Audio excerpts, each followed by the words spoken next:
आप लोगों का सबसे पहले मैं अभिनंदन करता हूं और हमारे पुलिस एडवोकेट आर.एस. गौतम उनको धन्यवाद देता हूं कि उन्होंने सब धर्म बंधुओं को अपनी बात रखने के लिए और सुनने के लिए यहाँ पर इकट्ठा किया है।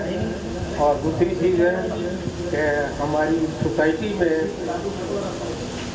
महिलाएं बहुत कम जाती हैं, 2-3 महिलाएं हैं, उनको भी मैं धन्यवाद करता हूं कि वो अपना काम छोड़ करके यहाँ हम लोगों की बातें सुनने आई हैं। वैसे मैं अपनी मिसेज को भी हमेशा यहाँ लाता हूँ, लेकिन आजकल वो इंडिया से बाहर हैं, इसलिए वो नहीं आ सकती हैं। बाकी मैं महिलाओं का बहुत बहुत शुक्रगुजार हूँ, हम लोगों की बात सुनने के लिए आई हूँ।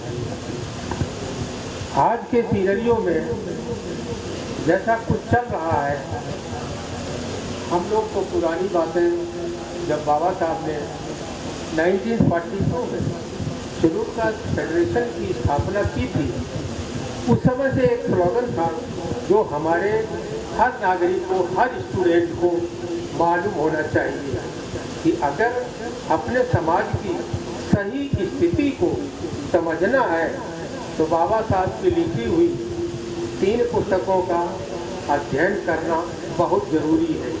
जब तक हम अपने उस इतिहास को नहीं समझेंगे तब तक हमारा और जो चीज़ शुरू से हमें नहीं मालूम है, हमारी जनरेशन चाहे वो पढ़े लिखे हो चाहे कम पढ़े लिखे हो, हम समझ नहीं पाएंगे कि हमारा जो है कोर्स ऑफ एक्शन क्या होना चाहिए। इसलिए मैं गौतम साहब का पुनः धन्यवाद देता हूं कि उन्होंने यहाँ पर मीटिंग रखी और हमारी बात सुनने का मुझे मौका दिया। तो कहने का मतलब है कि जो फेडरेशन के प्लेटफॉर्म से घोषणा होती थी, जिस समय शेड्यूल कास्ट फेडरेशन में बाबा साहब के साथ 3 लोग थे जो एक्टिव थे। पहले थे रामचंद्र बनौदा, इंस्पेक्टर जनरल पुलिस, जो बाद में बने, इलाहाबाद के रहने वाले। दूसरे मुंशी सिंह संत, वो भी बाबा साहब के साथ थे, जो बाद में PCS बने। और तीसरे थे शंकरानंद शास्त्री, ये बाबा साहब के साथ थे। तो वो हमेशा अपने फेडरेशन के प्लेटफॉर्म से कहा करते थे कि बाबा साहब की लिखी हुई 3 पुस्तकों का अध्ययन करना जब तक बहुत ज़रूरी है, जब तक ये हमारे स्टूडेंट, हमारे चाहे कोई छोटे अफसर हो या बड़े अफसर हो, उनका अध्ययन करना बहुत ज़रूरी है। पहली पुस्तक है बाबा साहब ने जो भी ज़िंदगी में अपनी मुसीबतें झेली, वो बाबा साहब का लिखा हुआ भारत वो संविधान जीवन संघर्ष जो सबसे पहले आज़ादी के पहले रामचंद्र बनौदा ने लिखा था, जब वो बाबा साहब के थे। उन्होंने पूरा चरित्र चित्रण बाबा साहब की लाइफ संघर्ष के बारे में लिखा है। दूसरी पुस्तक लिखी गई जब जाट पाट प्रोडक्ट मंडल कॉन्फ्रेंस हुई थी लाहौर में, उसमें संत शास्त्री थे, उसमें मिस्टर क्या नाम था उनका, जाट पाट प्रोडक्ट मंडल के जो प्रचारक थे, बाबा साहब को बुलाया था कि लाहौर में यहाँ कॉन्फ्रेंस होने वाली है, उसमें आपको प्रिसाइड करना है। तो वहाँ जो है ये हुआ, डिमांड हुई ऑर्गेनाइजेशन की तरफ से कि आप पहले अपनी स्पीच की कॉपी मुझे दे दीजिए। तो बाबा साहब ने जब स्पीच की कॉपी दे दी तो वो जाट पाट प्रोडक्ट मंडल की तरफ से जब वो पढ़ी गई तो उसमें सारा बौद्ध धर्म के बारे में और हिंदू धर्म का जो ड्रॉबैक है उसमें असमानता के ऊपर आधारित है, ये सब चीज़ें उसमें थी। तो उन्होंने बाबा साहब की स्पीच देने के लिए और फंक्शन को प्रोत्साहित करने के लिए मना कर दिया। इसमें तो सारी बुद्धिज्म की बातें लिखी हुई हैं, इसलिए हम आपको नहीं बुला सकते। इसके बाद बाबा साहब ने क्या किया कि उस अपनी स्पीच को छपवा दिया, प्रिंट निकाल दिया। उस प्रिंटेड स्पीच का ही नाम है annihilation of caste, annihilation of caste. तो उसको पढ़ना जरूरी है। एनिहिलेशन ऑफ कास्ट पढ़ने के बाद हमें ये समझना चाहिए कि जब बाबा साहब ने यहाँ साइमन कमीशन बुलाया था 1932 में, तो वो साइमन कमीशन जो था जो ब्रिटिश के प्रधानमंत्री थे मैकडॉनल्ड, उनके साथ एक कॉन्ट्रैक्ट हुआ सन 1919 में। तो मैकडॉनल्ड जी से बाबा साहब ने पूछा कि हमारे देश में जो डाउन टाउन कम्युनिटी के लोग हैं, गिरे पछड़े लोग हैं, उनकी हालत बहुत ही खराब है, उनके लिए आप क्या कर सकते हैं। तो मैकडॉनल्ड ने ये वादा किया था कि every after 10 years the conditions of the scheduled caste and scheduled tribe will be reviewed in India। बाबा साहब के इस कॉन्ट्रैक्ट के हिसाब से वो साइमन कमीशन 10 साल में न रह करके वो 9 साल के बाद यानी 1919 के बाद 1928 में 28 अक्टूबर 1928 को यहाँ साइमन कमीशन आया, जिसके 3 आदमी मेंबर थे और उस कमेटी में साइमन थे और 2 आदमी उनके और थे। और हमारी तरफ से साइमन कमीशन की अगुवाई करने के लिए बाबा साहब थे और ये राव तुलाराम जी थे और यूपी के धनीराम चौरसिया थे। तो जब यहाँ अगुवाई करने के लिए लाहौर में जब वो लोग आए तो उसी समय लाला लाजपत राय कांग्रेस की तरफ से एक्टिव पॉलिटिशियन थे। उन्होंने साइमन कमीशन को विरोध करने के लिए भगत सिंह, राजगुरु, सुखदेव, इन सब को वहाँ पर विरोध करने के लिए बुलाया। बाई चांस वहाँ पर लाहौर कोतवाली में एक अंग्रेज थे DIG, जिनका नाम था सॉन्डर्स। जब ये लोग आंदोलन कर रहे थे, इन्होंने कहा साइमन कमीशन को बैक। अब आप यहाँ से इतिहास समझिए, ये लोग इन लोगों ने जब नारा लगाया कि साइमन कमीशन गो बैक, तो सॉन्डर्स DIG ने, जो वहाँ के लाहौर कोतवाली के इंचार्ज थे, उन्होंने लाठीचार्ज का ऑर्डर दे दिया। लाठीचार्ज करने में ये लाला लाजपत राय को इंजरीज आई और वो 19 नवंबर 1928 को वहाँ पर वो ही डाइड ऑफ इंजरी, उनका वो देहांत हो गया। इसके बाद उनके मरने के बाद भगत सिंह ने एक प्लान बनाया कि इसका बदला लेना है। उसका बदला लेने के लिए जब उनकी वहाँ मृत्यु हो गई तो लाहौर कोतवाली के चौराहे सामने, कोतवाली के सामने वो अपनी मोटरसाइकिल में किक लगा रहे थे मिस्टर सॉन्डर्स, तो उन्होंने पॉइंट ब्लैंक रिवॉल्वर से भगत सिंह ने 3-4 गोलियाँ मारी और he died on the spot. वो उन्होंने वहाँ सरेंडर कर दिया। यानी कहने का मतलब है कि अभी 26 तारीख को आज उनकी 116वीं जयंती भी मनाई जा रही है। लोग मिस इंटरप्रेट करते हैं कि उनका क्या रोल है। अब हमारे एडवोकेट साहब इस चीज़ को बता सकते हैं कि जब राजगुरु, सुखदेव और तीनों आदमियों को जब फांसी हुई तो उनके ऊपर, और उस फांसी देने में जस्टिस कौन था? जस्टिस खोसला थे। तो उनके ऊपर जो दफ़ा लगी थी section 302 furtherance of common intention, section 34।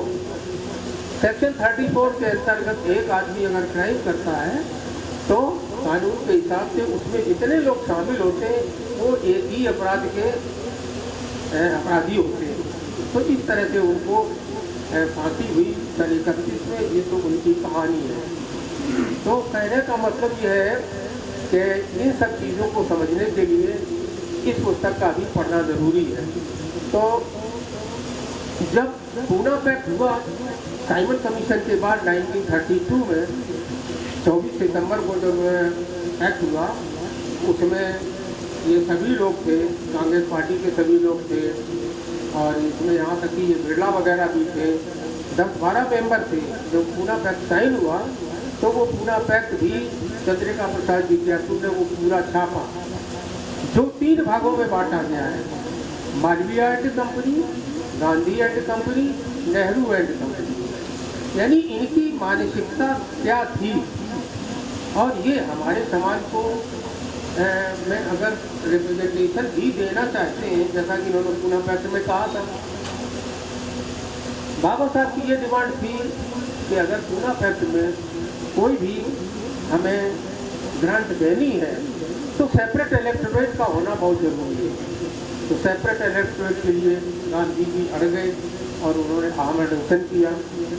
Ultimately 24 सितंबर 1932 को बाबा साहब ने उसमें दस्तखत किए और उन्होंने अपने इस डिमांड को सरेंडर कर दिया कि हमारे लोग अशिक्षित हैं, अगर हम हो सकता है कि अगर हम साइन नहीं करेंगे तो हो सकता है कि हमारे लोगों को ये लोग नुकसान करें।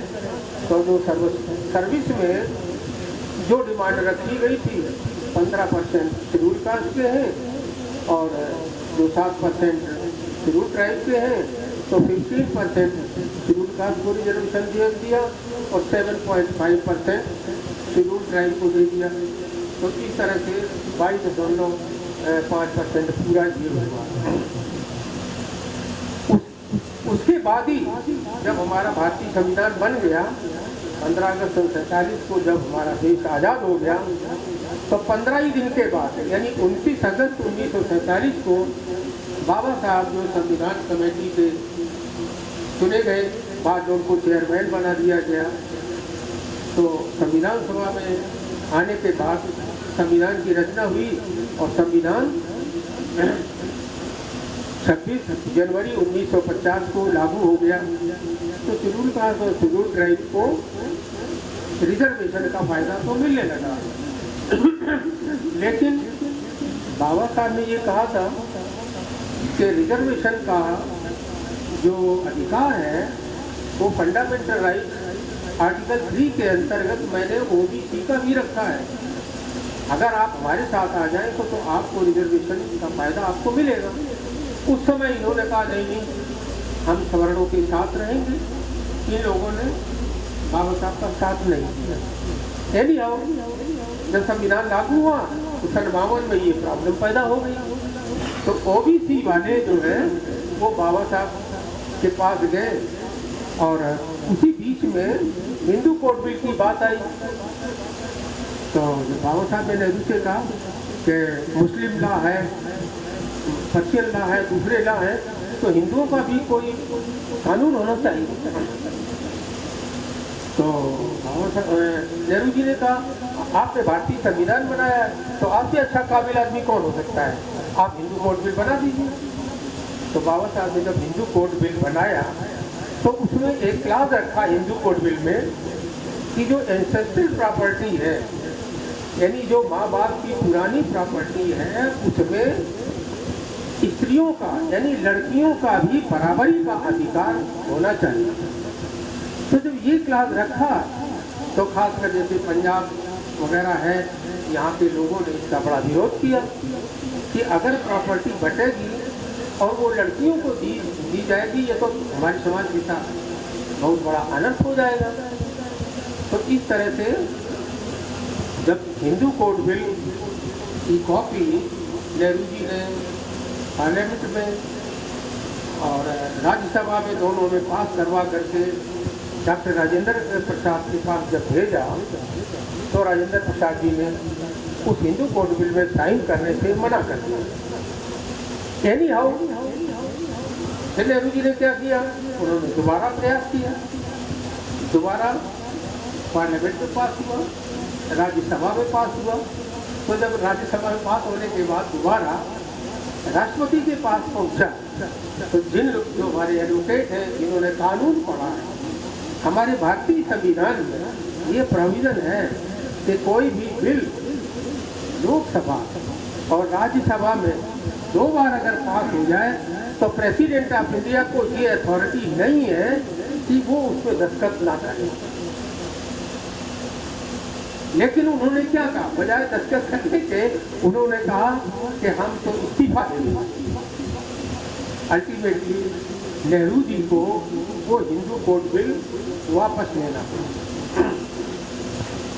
इसके बाद फिर क्या हुआ, हिंदू कोड बिल जब वो वापस हो गया तो शेड्यूल कास्ट के रिजर्वेशन की बात आई और हिंदू कोड बिल वापस होने के बाद लॉ मिनिस्ट्री से बाबा साहब ने इस्तीफा दे दिया और 22 नंबर अकबर रोड से अपनी कोठी छोड़ करके 26 अलीपुर रोड में वो आ गए। तो अब ये समस्या हुई कि शेड्यूल कास्ट का रिजर्वेशन तो लागू हो गया है तो ओबीसी के लिए कुछ करना चाहिए। तो जब पार्लियामेंट में इसका प्रस्ताव आया तो उसके लिए एक कमीशन बनाया।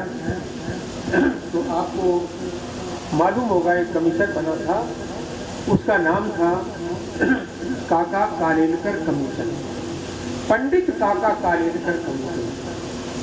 वो कहाँ के रहने वाले थे? सतारा के।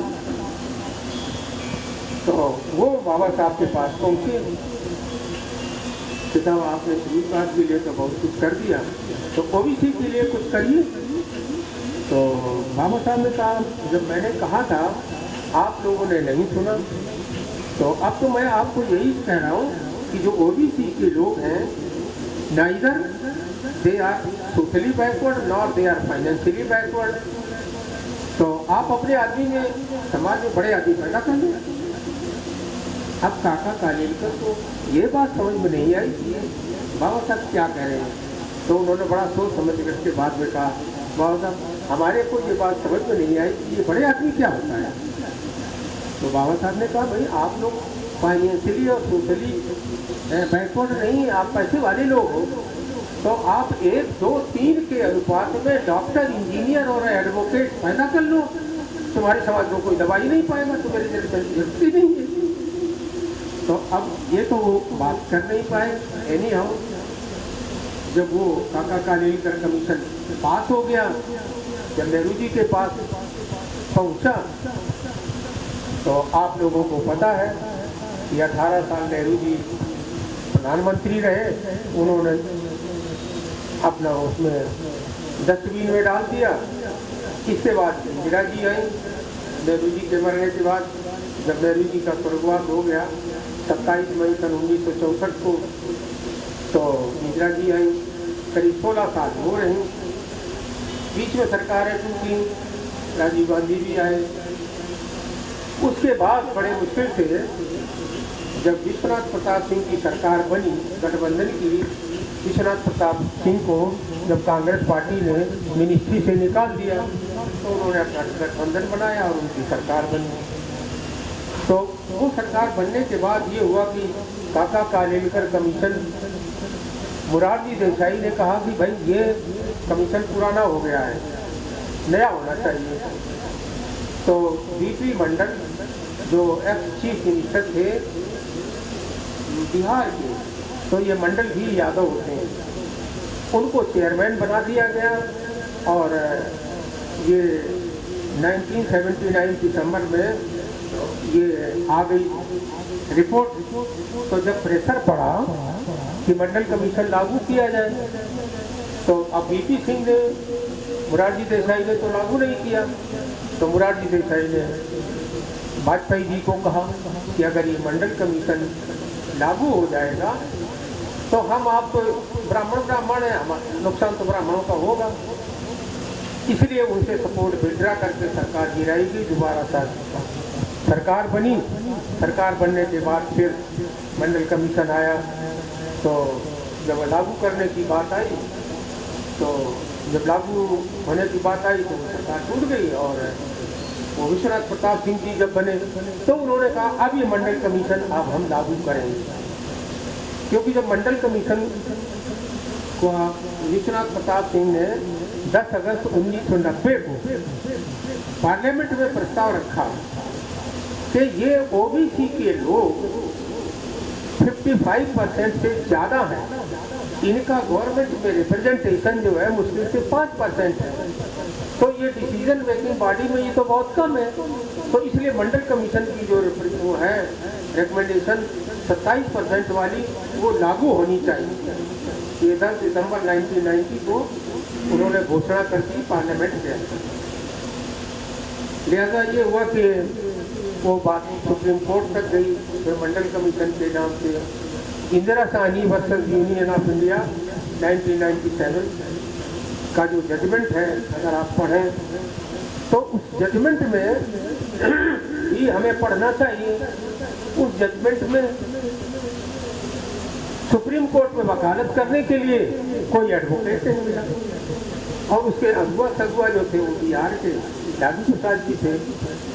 तो जब एडवोकेट ढूंढने आए तो कोई नहीं मिला, तो क्रिमिनल लॉयर मिला। वो कौन था? जेठमलानी साहब। जेठमलानी साहब जो है आप जानते हो कि तो ब्राह्मण कम्युनिटी के सिंधी परिवार के थे, तो उन्होंने एक क्लास उसमें लगवा दिया। वो क्लास क्या था कि जिन ओबीसी की आमदनी 8 लाख से ऊपर है उनको रिजर्वेशन नहीं मिलेगा। तो अब ये तो बात ऐसी हो गई कि जो लोग फाइनेंशियली ठीक, चाहे वो ओबीसी के हो या चाहे शेड्यूल कास्ट के ही लोग क्यों ना हो, तो जो लोग फाइनेंशियली ठीक है वही लोग पढ़ लिख पाए हैं। जो गरीब है वो चाहे किसी भी जाति के वो अभी तक नहीं पढ़ पाए। तो हमारे होम मिनिस्टर जो इस समय राजनाथ सिंह जी है, वो यूपी के चीफ मिनिस्टर बने। वहाँ एक ठाकुरों की मीटिंग हो रही थी, तो हमारे को बुलाया गया। उन्होंने कहा साहब ये 10% सवालों का जो रिजर्वेशन है, इस विषय में आपकी क्या राय है, आप क्या चाहते हैं? मैंने कहा बहुत अच्छा है। तो हमने कहा लेकिन इसके पहले मैं आपसे ये जानना चाहता हूँ कि जो 10% सवर्णों का रिजर्वेशन है, तो शेड्यूल कास्ट का तो रिजर्वेशन जो है 22.5%। आप ये बताइए कि जब से देश आज़ादी होने के पहले और बाद में भी हमारे कस्बे में या किसी भी कस्बे में जो सफाई कर्मचारी है, क्या वो पढ़ लिख करके डिप्टी कलेक्टर, दरोगा, थानेदार, तहसीलदार बन पाया है? क्यों नहीं बन पाया? गरीबी की वजह से। जो एक जमात जूता गांठता था, सड़क पर बैठ करके जूता गांठता था, उसका बच्चा अभी तक नहीं पढ़ पाया। तो ये जो 10% रिजर्वेशन है, इसका आम गरीब आदमी को कोई फायदा नहीं होगा। जिस तरह से शेड्यूल कास्ट के रिजर्वेशन का फायदा हमारे जो गरीब भाई हो, चाहे वो जूता गांठने वाला हो, चाहे वो सफाई कर्मचारी हो, किसी को नहीं मिला।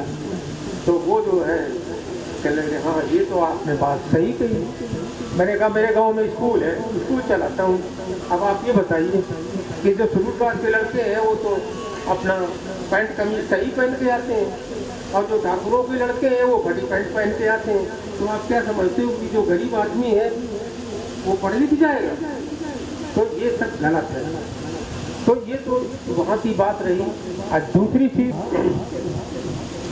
हम आते हैं हमारे पंजाब यूनिवर्सिटी के एक डॉक्टर हीरालाल जी हैं, वो पीएचडी है इतिहास में।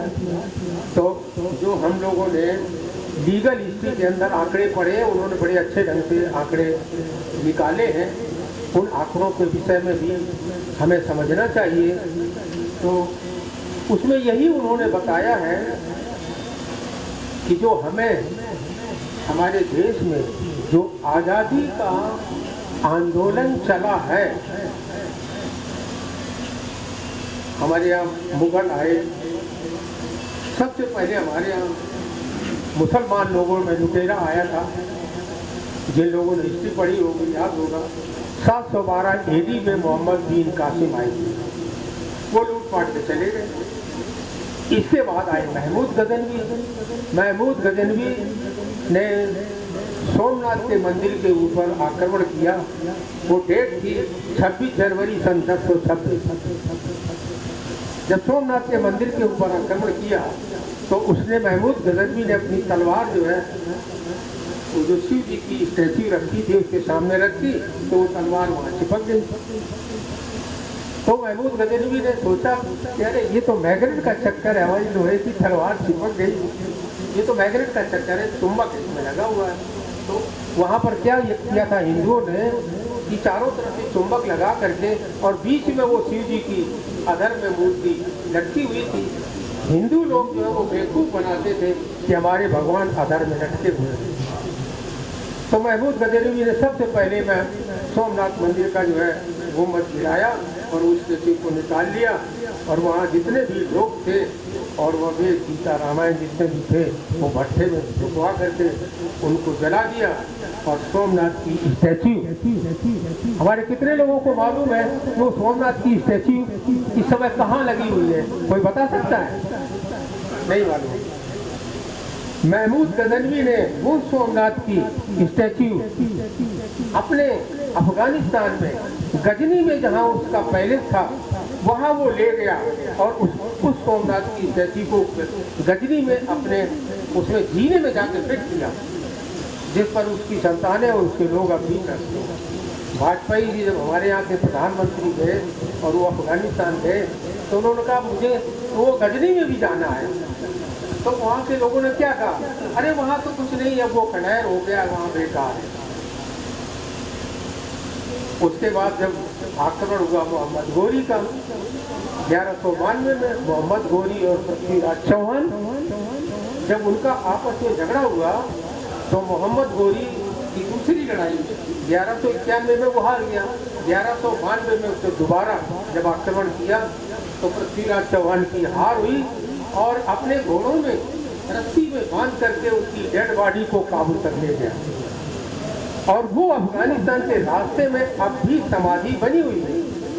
वाजपेयी जी वहाँ गए, उन्होंने कहा इनके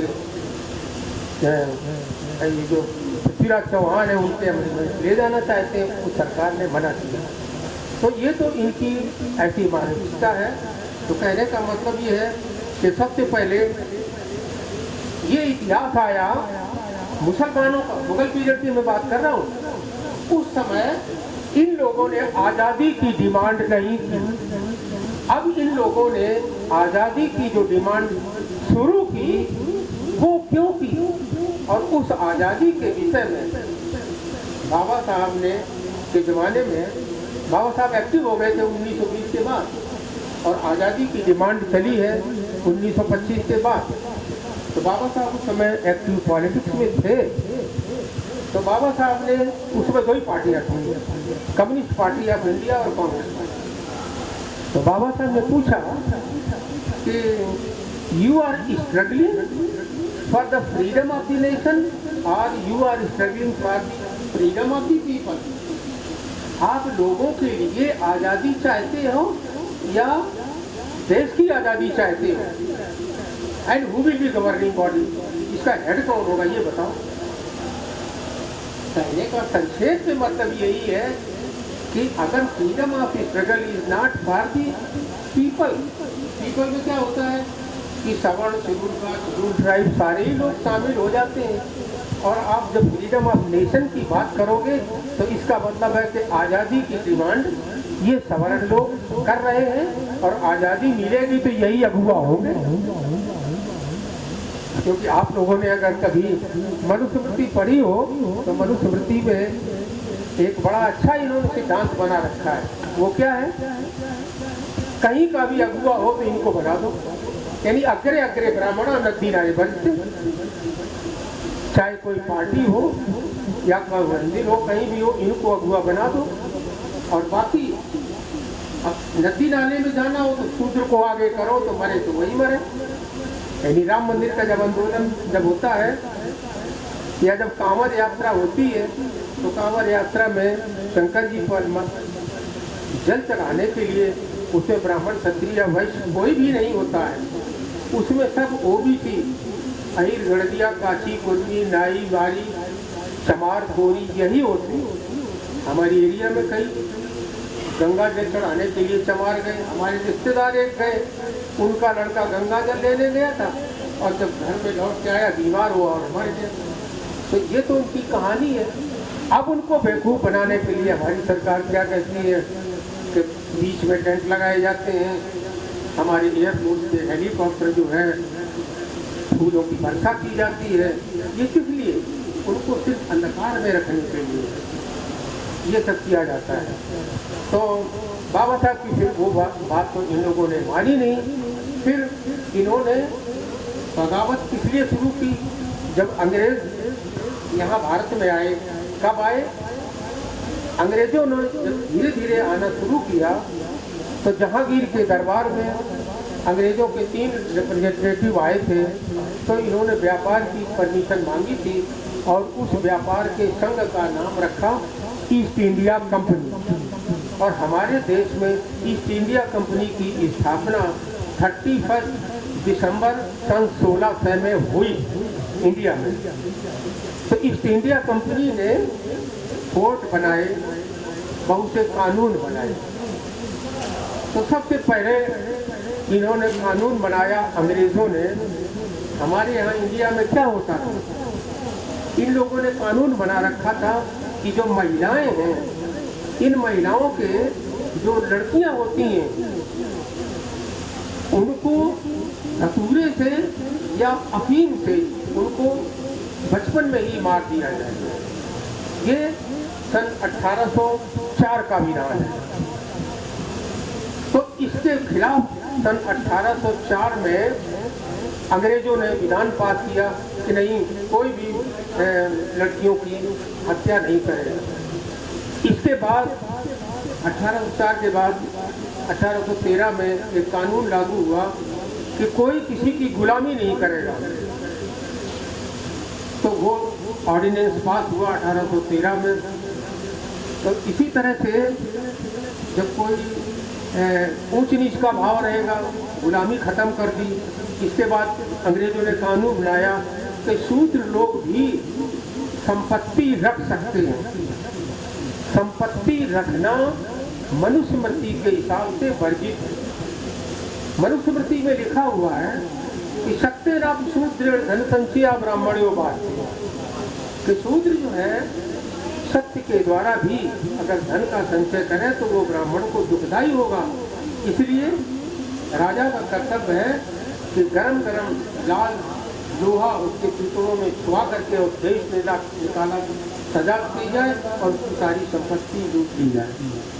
और यही कारण है कि मनुस्मृति में ऐसे सिद्धांत बनाए गए जिसमें ये कहा गया कि स्त्री शूद्र दिया कर्म, स्त्री और शूद्र को वेद विद्या का अध्ययन नहीं करना चाहिए। और अगर ये अध्ययन करें तो इन्होंने क्या कहा, उच्चारण विद्या चेता, उच्चारण करने पर इनकी जबान कटवा ली जाए। इसके बाद इन्होंने क्या किया कि सुनना भी वर्जित है कि वेद विद्या को और अच्छी बात जो है वो शूद्र या स्त्री दोनों के लिए है। ये दोनों न शूद्र न स्त्रियां सुनने के भी अधिकारी नहीं है। तो सुनने के लिए इन्होंने क्या कहा, श्रवणे सकुजति परिपूर्णम। अगर ये स्त्रियां और शूद्र वेद विद्या का को सुनने की कोशिश करें तो गरम गरम रांगा कान में पिलवा दिया जाए जिससे कि वो पैरी हो जाए। अब आप सोचिए सही कि ये लोग, हमारी सरकार ये कहती है हम कॉमन सिविल कोड लागू करना चाहते हैं। तो कॉमन सिविल कोड तो अंग्रेजों ने पास किया था जब उन्होंने गुलामी खत्म की थी। तो उसमें यही था कि शूद्र लोग भी ऑफिसों में कुर्सी के ऊपर बैठ सकते हैं और संपत्ति रख सकते हैं। और आपने अभी जो छूट छाट है, डिस्क्रिमिनेटरी चीज़ें हैं, वो ख़त्म नहीं की हैं। और आप कहते हैं हम यूनिफॉर्म सिविल कोड बनाएंगे। आपने अपने ग्रंथों में इन चीज़ों को क्या डिलीट करवा दिया है?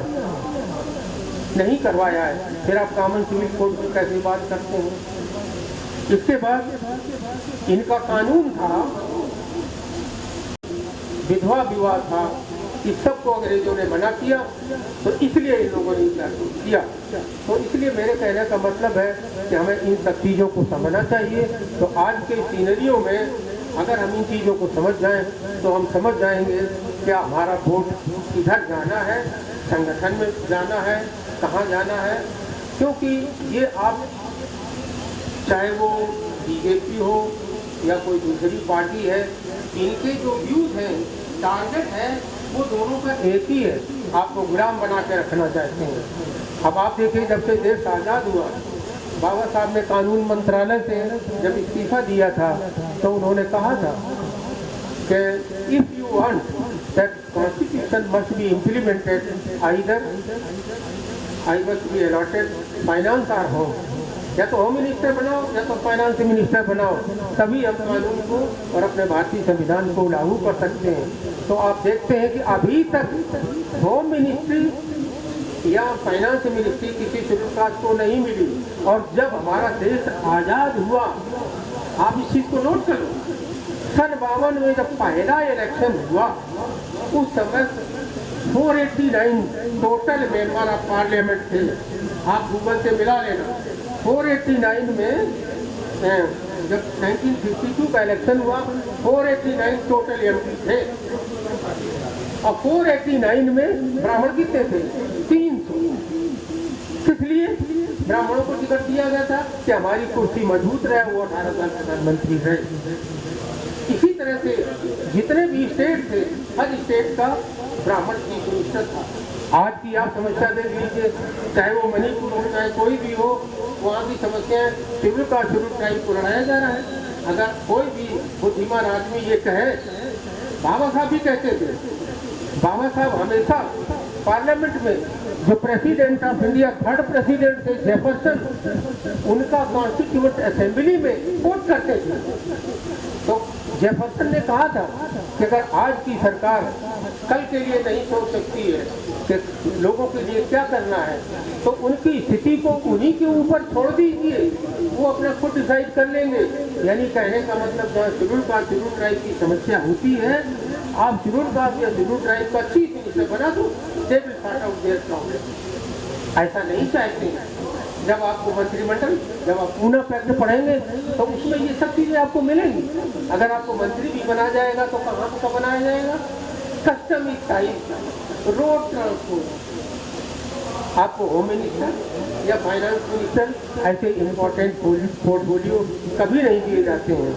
इसीलिए जिससे कि जो दबे पिछड़े लोग हैं यहीं रहें। अब लेटेस्ट आप देखिए, पेपरों में आपने एडवर्टाइजमेंट देखा होगा कि जो ये लोग कहते हैं कि आत्मनिर्भर बनो, यानी शूद्र लोग जो कहे वाले ओबीसी और शेड्यूल कास्ट के लोग जो है, पेपर में फोटो है आपने देखा होगा, लोहार जो है लोहा पीट रहा है, बढ़ई काम कर रहा है, और वो जो चाक घुमाने वाला कुम्हार है वो अपनी मिट्टी बना रहा है कि आत्मनिर्भर बनो। इसका मतलब क्या है कि आप जहाँ हैं वहीं रहो, और अगर जरूरत पड़े तो शायद 3 लाख रुपया बिना गारंटी के आपको लोन भी मिल जाएगा। अभी पिछले दिनों की घटना है, एक यादव प्रोफेसर पटना यूनिवर्सिटी के